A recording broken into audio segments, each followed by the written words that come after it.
really nice looking 350 we got here. Things like almost in perfect shape, except the chain is really, gosh darn. I mean, it's like tight as a drum. Hasn't seen any lube on it, you know, for at least a couple of years. So we're going to go ahead and get this chain serviced out and hope everything's okay. So first thing I'm going to do, I'm going to take off the chain guard. Yeah, we're going to need to loosen this axle nut here, but these are usually secured with a cotter pin. So I'll just straighten out the legs. And by the way, I really hate these things. They're just, sometimes they can be just next to impossible to get out. But after I straighten the legs, I'll usually use a pair of dikes to get them out. Now what I'll do when I go back together, so I won't have to use this, I use a hitch pin, and these things, as you can see, this isn't the right size of them, but you can see the idea where they just come in and out real easy. And this is going to be a lot nicer if you're on the road somewhere and it's and you're stuck. And I'm going to use a 22 millimeter to loosen the axle nut. Now let's loosen the two securing nuts on the adjuster bolts. You got one on each side. Okay. Now, since this chain's tight, we're going to need to move it up forward in the swing arm to relieve the tension on the chain. So we're going to have to back it off here, back it off quite a bit to make sure we got plenty of room.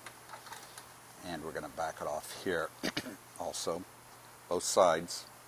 Then we're going to push it forward. You see when I pushed it forward how all of a sudden we have lots of slop? Now what we're going to be looking for, 3/4 of an inch free play right in the middle. That's on the bottom rung, halfway between the two sprockets. A little carpenter's square makes the job a little bit easier, so we can just kind of place that there. You can see these alignment marks right here. There's some along the swing arm, and there's a single mark on the chain adjuster. Now what's really important when you're adjusting the chain is that these are identical on both sides, and this keeps your chain running true, and it'll also keep your rear wheel in alignment with your front one to where it's not cocked to one side. So I'm going to slowly start bringing it back, and I'm going to do it on both sides the same. I want to, keep this alignment right on the money. Okay, we're a tad past 3 marks on both sides. So let's just see how our play's doing so far. I'd say it's pretty close to 3/4 of an inch. We can live with that. Now what we want to do, we want to double check it and see if it gets tighter and loose once we get to the right spot. There, it's a little bit looser. Now if we do have tight and loose spots, it's very important that you do your adjustment at the tightest spot. In other words, you want to rotate the chain around and see where the free play is the tightest. Now by free play, what we mean is, you just barely put a little pressure on it going down until the slack's taken up, and then you go up until you start to feel pressure. In other words, you're measuring the amount of slack right in here. Now you don't want to go up and then force it. So it's just till you feel the pressure going. And the distance between the two, that's your free play. I'm going to go ahead and tighten up the rear axle. Now, sometimes when you tighten the rear axle, this can throw your adjustments off. So double check it after you tighten it. Now I don't get it really tight. You want it pretty snug, but you don't want to really muscle it down. Let's go ahead and throw some desperately needed chain lube on this.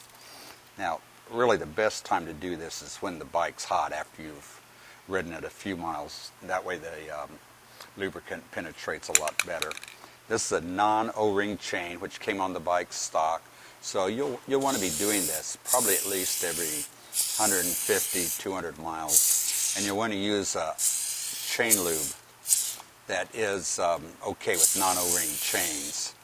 And what we want to do is squirt it on the inside of the chain, not the outside. That way the centrifugal force will push the chain lube into the chain plates, rather than just throwing it off all over your wheel or your passenger's leg. So, and I'll use the sprocket as a little bit of a guide to help get it in there too.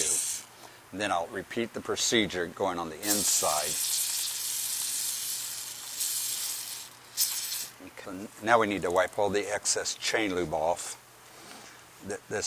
Any extra chain lube will just contribute to picking up debris and pieces of dirt and will shorten your chain life. So get it as dry as you can and just get it really clean. And be careful not to roll your fingers up into the sprocket while you're doing that. I did that a few years ago. Okay.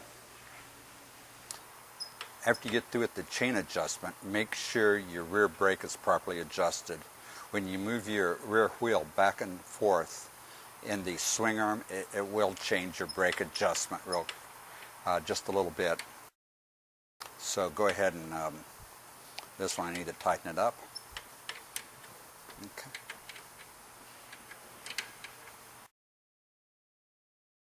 Okay, we're going to get this chain guard back on, and then we're ready to take it for a spin.